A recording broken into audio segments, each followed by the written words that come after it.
পৃথিবীর মতো সূর্যেও বৃষ্টি হয়, আর তার কারণ করোনা না। এই বৃষ্টি মানে পৃথিবীর মতো আকাশ থেকে নেমে আসা বাড়িধারা নয়, সম্ভব নয় তা। সূর্যে যে বৃষ্টি হয় তা আসলে প্লাজমার বৃষ্টি।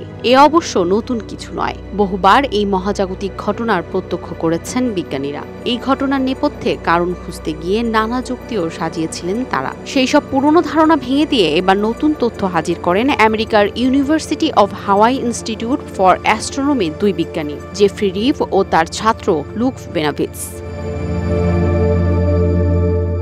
পদার্থের তিন অবস্থার সঙ্গে আমরা পরিচিত: কঠিন, তরল এবং বায়বীয় অবস্থা। এর বাইরেও চতুর্থ অবস্থা রয়েছে পদার্থের, একেই প্লাজমা বলে। মূলত হাইড্রোজেন এবং হিলিয়াম গ্যাস প্রবল উত্তাপে আয়নিত হয়ে প্লাজমা তৈরি হয়, যা দিয়ে সূর্যের বাইরের এবং ভিতরের অংশ গঠিত।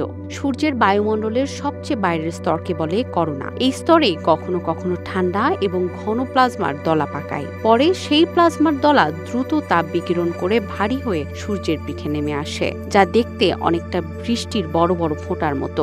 একেই সৌর বৃষ্টি বা করোনাল রেইন বলে থাকেন বিজ্ঞানীরা। সূর্য থেকে পৃথিবীর বুকে ধেয়ে আসা সৌরঝড়, সৌরবায়ু এবং অসম্ভব শক্তিশালী সৌরকণার উৎপত্তি আসলে সূর্যের বায়ুমণ্ডলে। 100 কোটি বা তারও অনেক বেশি পরমাণু বোমা একসঙ্গে ফাটলে যে পরিমাণ শক্তির জন্ম হয়, এরা ততটাই শক্তিশালী। এদের বলে করোনাল মাস ইজেকশন। এরা প্রলয়ঙ্কর কাণ্ড ঘটাতে পারে। এই সৌরঝঞ্ঝাগুলি যদি বিনা বাধায় সরাসরি পৃথিবীর পিঠে আছড়ে পড়ত, তাহলে এখানে প্রাণের অস্তিত্বই থাকতো না। তা হয়নি, কারণ এই বিপদকে আটকে দেয় পৃথিবীর চৌম্বক মণ্ডল।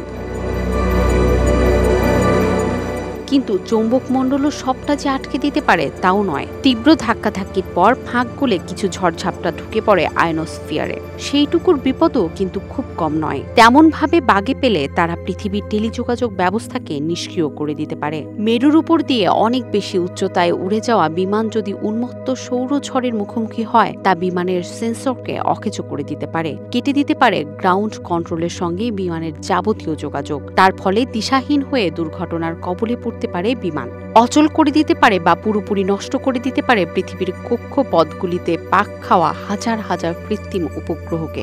আমূল বদলে দিতে পারে আমাদের মহাকাশের আবহাওয়া।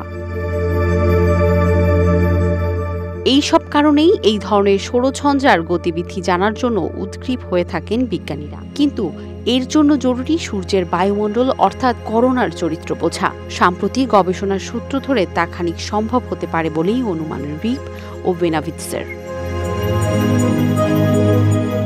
Dhaka express, desk report.